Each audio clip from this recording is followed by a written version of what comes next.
Seja bem-vindo ao canal Crijusa. Crónicas do dia sobre um tema do presente vai poder observar no vídeo que se segue. Obrigado pela sua atenção e até o próximo.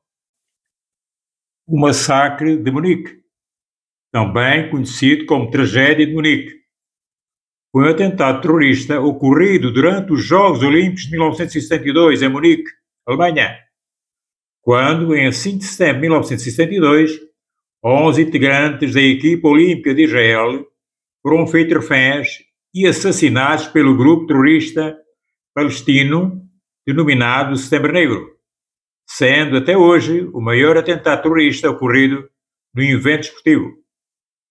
O governo da República Federal Alemã, então liderado pelo primeiro-ministro Willy Brandt, recusou-se a permitir a intervenção de uma equipa de operações especiais israelitas, conforme proposta da então primeira-ministra de Israel, Golda Meir. Foi um acontecimento que chocou o mundo e o governo de Israel jurou vingança. Os serviços secretos de Israel, Mossad, enviaram agentes pela Europa e Médio Oriente, a fim de apanharem e executarem as pessoas que eles achavam responsáveis pelo massacre de Munique. Vejamos em detalhe os acontecimentos. No começo da noite de 4 de setembro, vários atletas israelitas estavam assistindo a peça chamada Um Violinista no Telhado.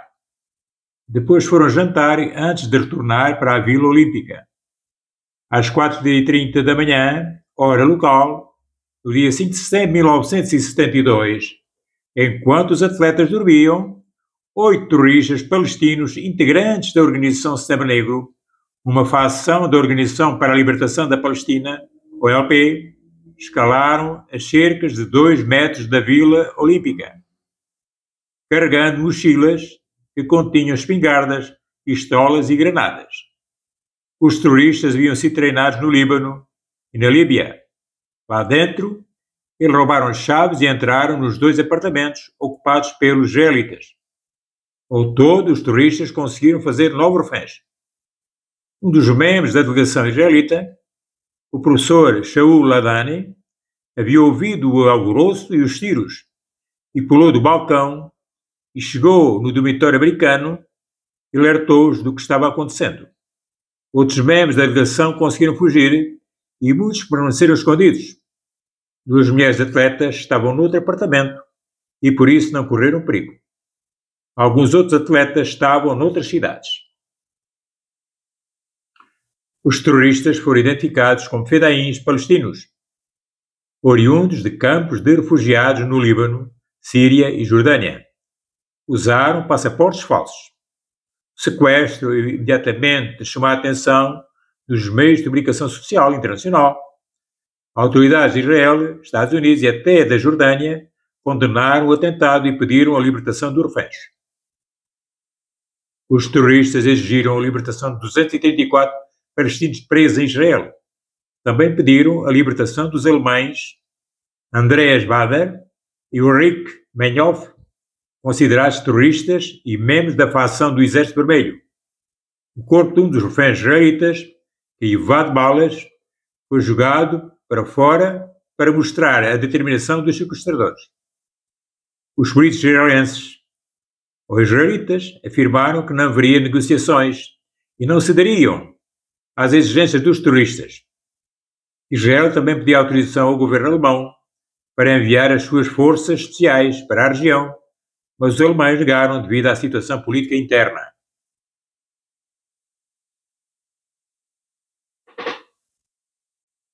Enquanto amanhecia, um grupo de agentes da polícia alemã aproximou-se do prédio pelo telhado.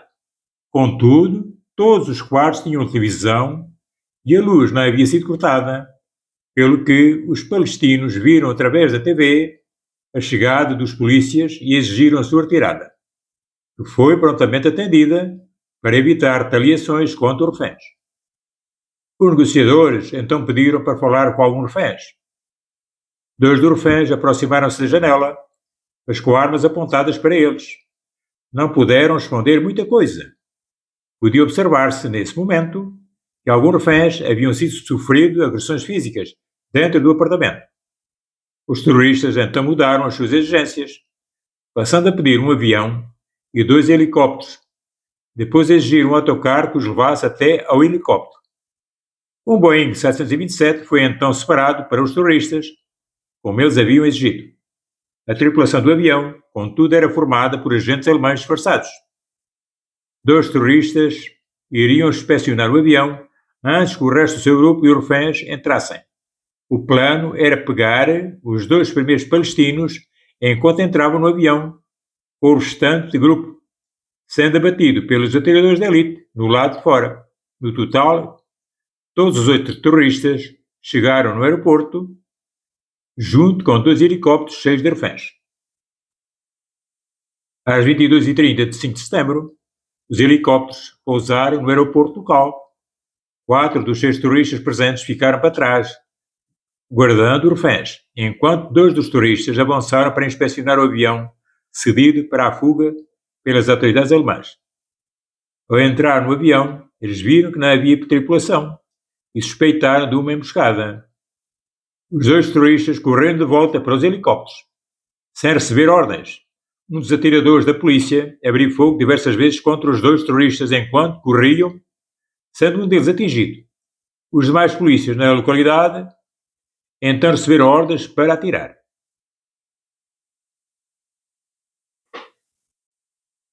Com o começo da emboscada, o caos instalou-se e 2 dos terroristas que estavam perto dos helicópteros, os reféns, foram mortos pela polícia. Outros 2 terroristas procuraram cobertura e enfrentaram os atiradores da elite. O intenso tiroteio se seguiu, com um policial alemão sendo morto. Os reféns dentro dos helicópteros estavam amarrados e não podiam fugir.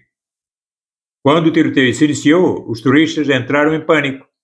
O líder do grupo, perto de 4 minutos depois da meia-noite, no dia 6 de setembro, levantou-se do lado do primeiro helicóptero e apontou sua arma, a AK-47, para os reféns que estavam dentro deles, amarrados, e abriu fogo à queima-roupa.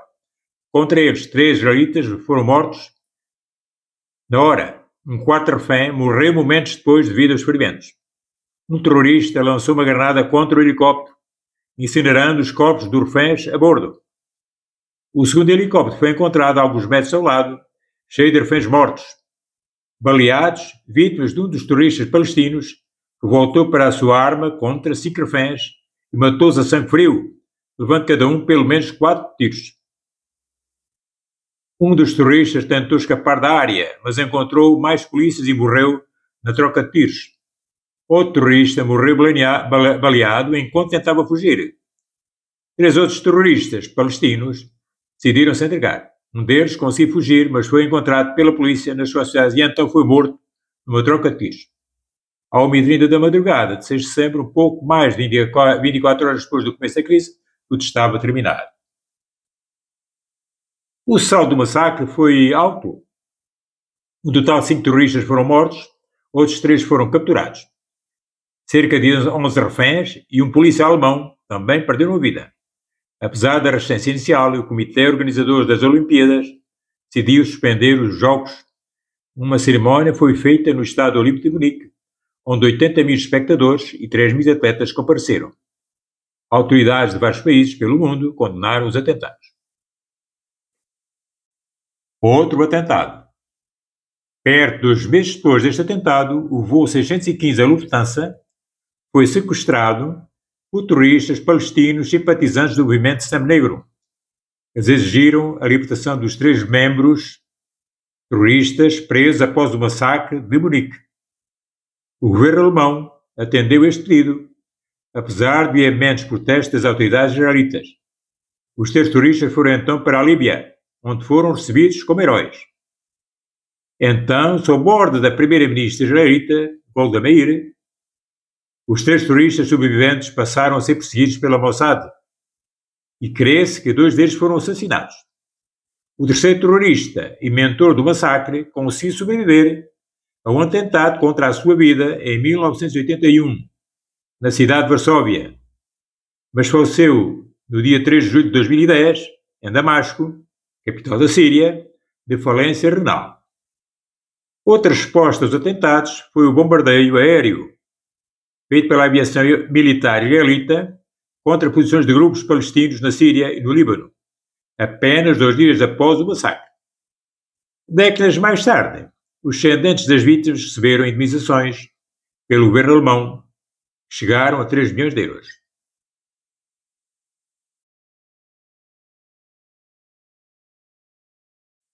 Como podemos concluir, as relações entre israelitas e palestinos têm sido dramáticas ao longo de décadas.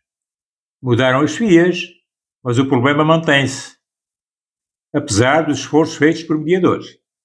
Lembremos-nos dos vários conflitos entre judeus e árabes e os vários acordos ao longo do processo. No fundo, trata-se de uma questão de sobrevivência dos dois povos. Como se costuma dizer, cada um a puxar a brasa à sua sardinha e a geopolítica a entrar na equação. Boas reflexões.